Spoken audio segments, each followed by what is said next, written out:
It's very hard to survive once they play g5, pawn to f4. This move is super strong.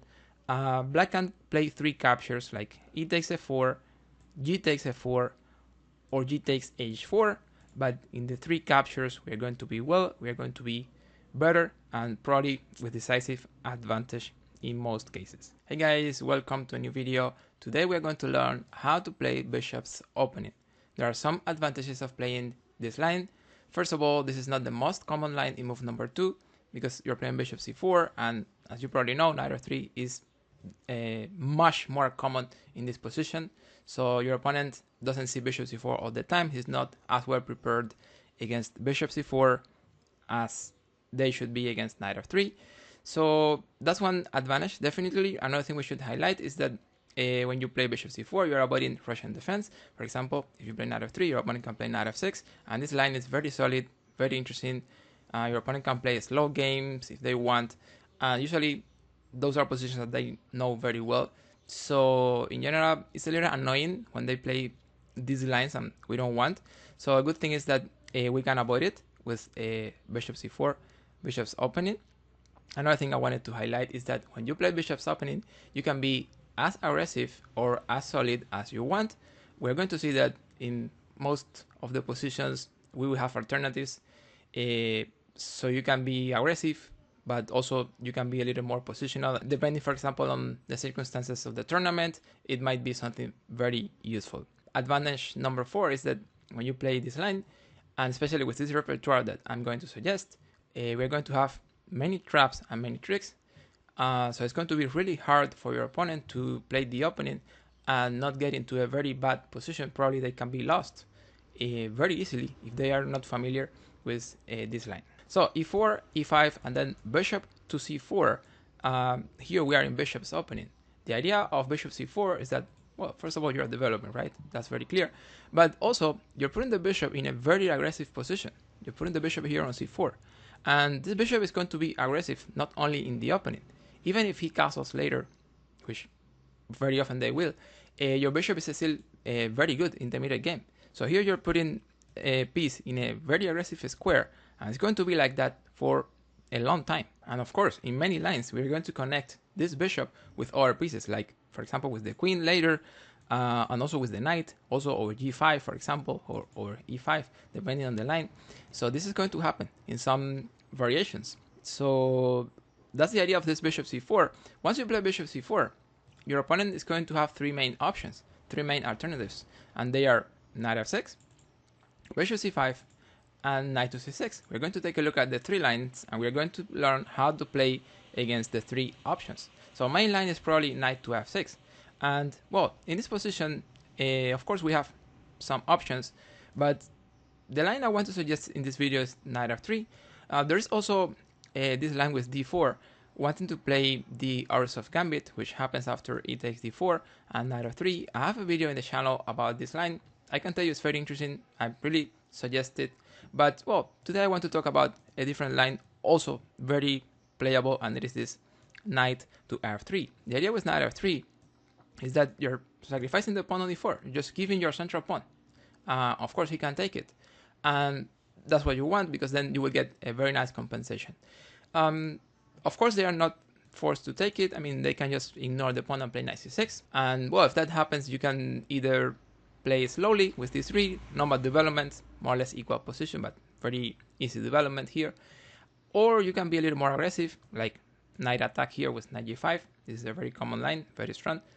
And you're taking the pawn f7, your opponent should play d5, then you can capture. And if they play knight takes d5, then we are in fried liver attack, which is a very popular line.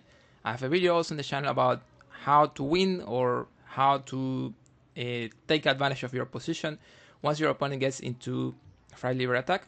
Again, I recommend it. I think it might be very helpful. So in this position, if they play knight c6, you can play slowly with d3 or be aggressive with knight g5. Let's take a look at what happens when they accept the pawn with knight takes c4. And this is a very interesting gambit, because in this position we are going to play the interesting move knight to c3. Black doesn't have too many options here. We are taking the knight, so they should capture. Knight takes c3. We're going to capture with d because we want to prioritize development in this position. So now we have easy development for the bishop and also ideas with our queen over there. And of course, the main point is that we are taking the pawn on e5. That's a very interesting idea. But also we are playing knight g5. Those are like our threats in this position. This position is extremely interesting and extremely risky and dangerous for black. Here we have many threats and many ideas. This position is so interesting that this is the same as a Stafford Gambit with an extra tempo. Let me show you something. In a Stafford Gambit, we're going to have something like this. Knight f3, let me flip the board, black plays knight f6, and then after knight takes pawn, black plays knight c6, knight takes, pawn takes, and this is a Stafford Gambit. Extremely dangerous and extremely interesting if black is not familiar with the position.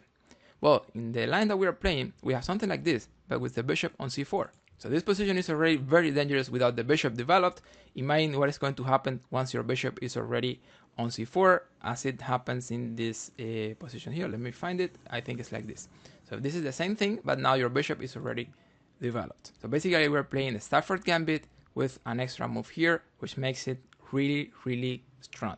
In this position, black has only one move. We are taking the pawn on e5, and they should play f6. It's the only move to try to stay in the game with more or less equal chances for both players. Let me show you something. If they try, for example, d6 here, it's not really going to work. Probably knight g5 is the best move again, because you're taking f7, but also you can play knight takes pawn. This is a little more fantastic, because if they take the knight, you can play this. Also, you can get the queen later. I mean, if they don't want to lose the queen, well, you have a skewer, and you will get the queen anyway. But also, let me show you, if they try to defend the pawn with another move like knight c6, well, again, they are going to be in trouble. Just play knight g5 here. This threat is very serious.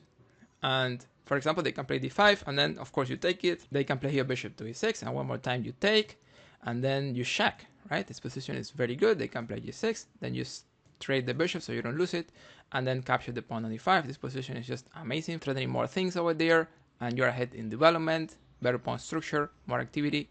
So this position is just decisive advantage for white. So knight c6 is not really going to work either in this position. So the only good move, I mean the best move for black is probably f6. And here we can continue with aggressive ideas, tricks, traps, and threats. So we can play here knight to h4. This move again is very strong. You have ideas with queen h4, I mean h5, and if they block, you're playing knight takes pawn. So this move knight h4 is interesting. Also, your knight is coming to f5 in some lines. So your opponent has to play g6. Again, they don't have too many options, so they should play this. And here we continue with aggressive ideas. We can play f4, and the whole point is that you want to open the e file. So if he takes the pawn, you want to castle really quickly and bring the rook to e1 and create many threats there. This position is totally compensated for white, even when you have a pawn down. Look at the position here. All black pieces are undeveloped.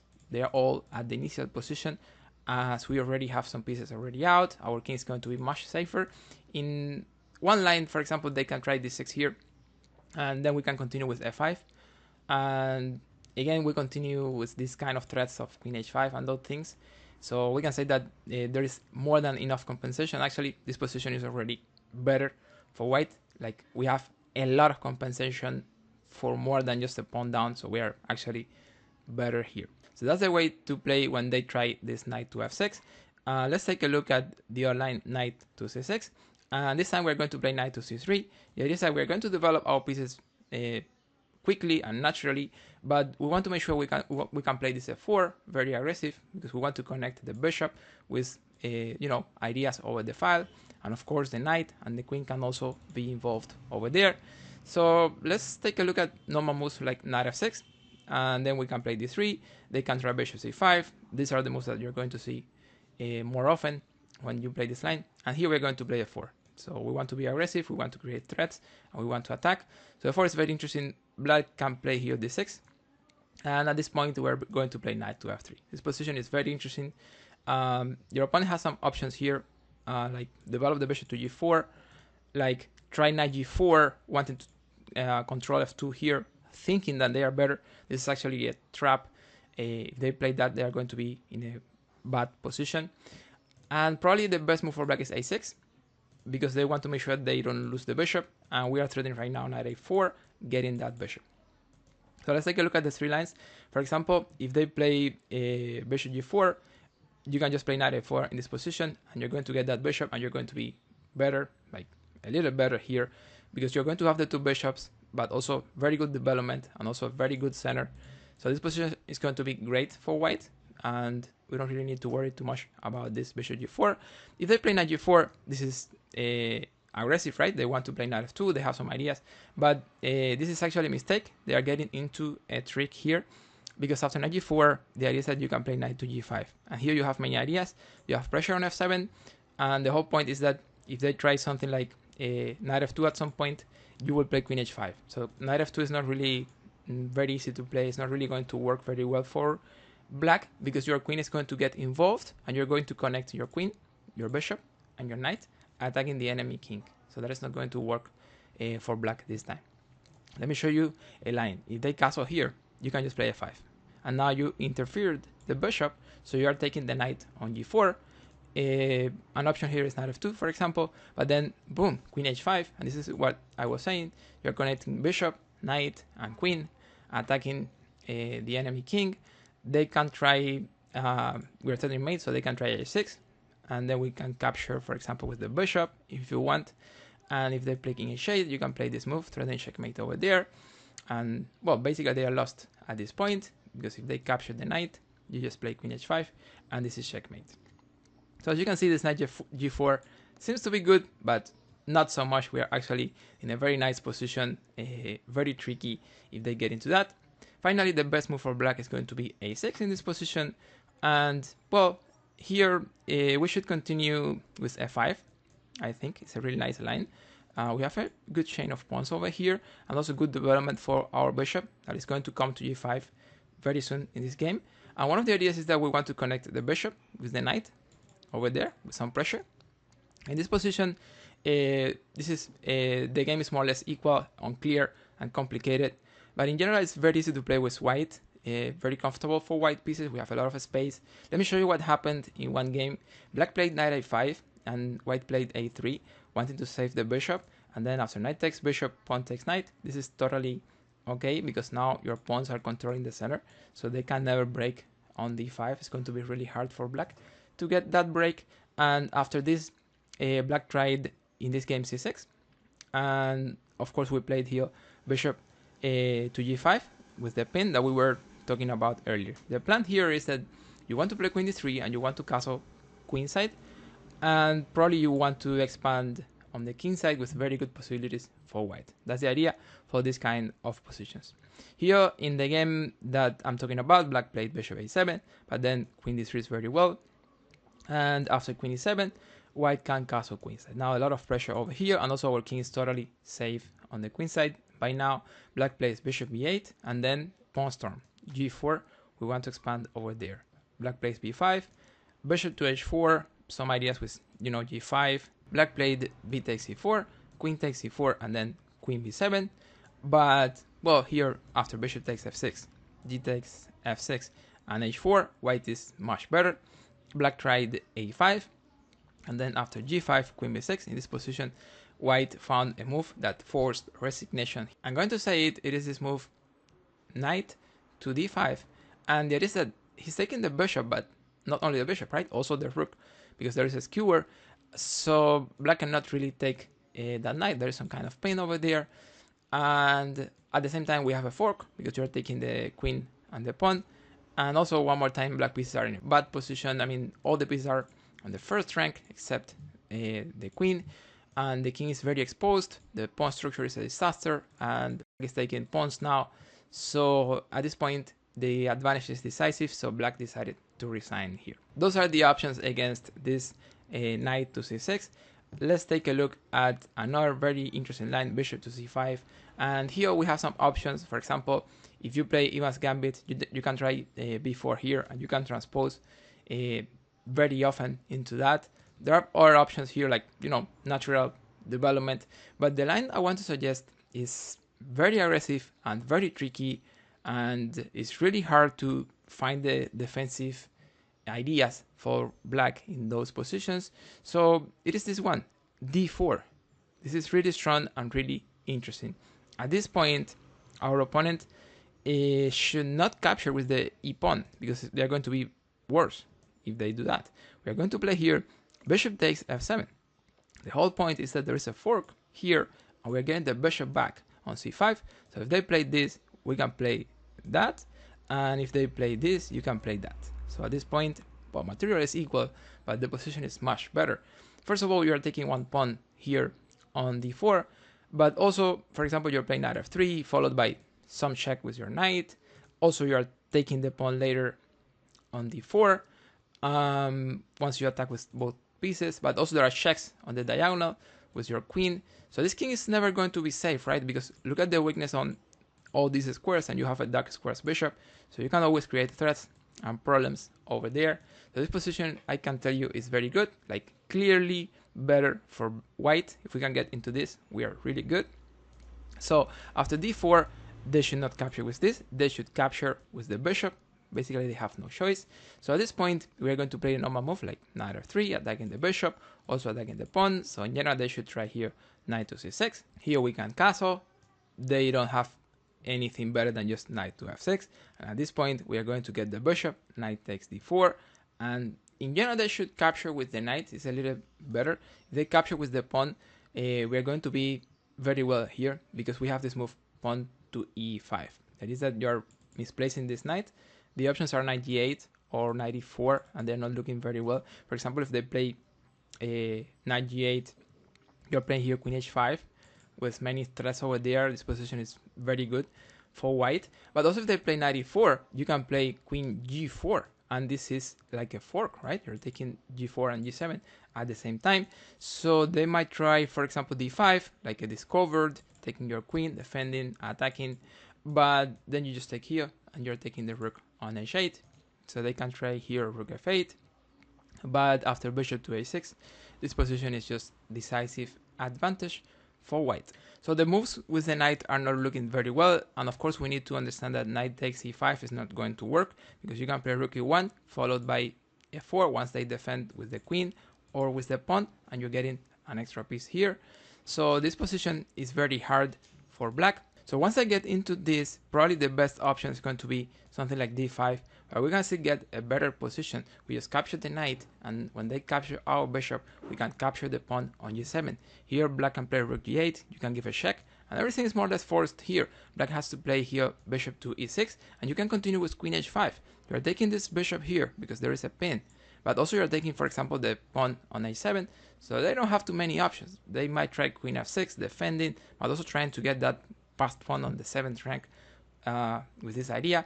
But, well, bishop g5, you're attacking the queen, and the queen has to defend the bishop, so they need to play something like queen g6, and we can just trade queens here and play knight to d2, and, for example, they can take our pawn here, but you're just playing knight to e4. This position is much better for white. I'm just going to tell you one thing: the rook is trapped, so you're playing knight f6 and bishop a6, and you're getting the exchange at least. Worst case, you're getting the exchange. And if you actually play that, don't forget to activate your rook, because they have good pawns here. But if you can actually open some file here or here for your rook, you're going to be much better. So you can get the exchange, activate your rook, and you're going to be better in this position. So that's the way to deal with this line. It's probably the best option, but still not working for black very well.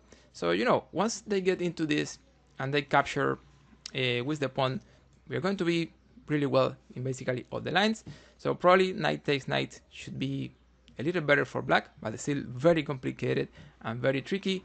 I'll show you. Here we are going to play the move bishop to g5, and the idea is that we are pinning and we want to play f4 here. If they play something normal like d6, then you just play f4, and here we are in a very interesting position. We have a very nice compensation. You have two bishops, you have a file for your rook with pressure over there, you have good development, and you have king safety when he doesn't. So the position is looking really well. We can say that we have a pawn down, but more than enough compensation. But let me show you a very important trick here, and this is a line that many players like, so it's a very common mistake.